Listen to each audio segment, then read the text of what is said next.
বন্ধুরা দেখো কোথায় গিয়ে বসে রয়েছে, ওকে বলছি হিসুপটি করবি আয়, আসবে না, ওই যে ওখানটায় গিয়ে বসে আছে, কিছুতেই নিচে নামছে না রে। বলছি বৃষ্টি পড়ছে তো ছাদে নিয়ে যাব না, সেই সিঁড়িতে গিয়ে বসে রয়েছে। হ্যাঁ, হাই তুলছিস, চলে আয় নিচে, চলে আয়, আয় চলে আয়, আমি নিয়ে যাব, বাথরুমে নিয়ে যাবো, আয় আয় জানি, এসো, আসো না বাবা, চলে এসো, চলে এসো।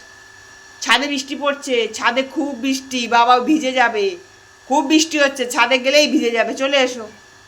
আরে হাই তুলে না, চলে এসো বাবা, চলে এসো, শোনা রে, চলে আয় বাবা, চলে আয়, আর দুষ্টু করে না, দেখছো, মুখ ভরা দুষ্টু। এসো, আমি চলে যাচ্ছি নিচে, যাও যাও, নিচে চলে যাচ্ছি, আর মা চলে যাচ্ছে, মা লাইট বন্ধ করে চলে যাচ্ছে, এবার দাও না, আসবে, এসে ধরে নিয়ে যাবে, তোমার তোমার ধরে নিয়ে যাবে মেয়ে নিয়ে এসে, চলে এসো, চলে এসো।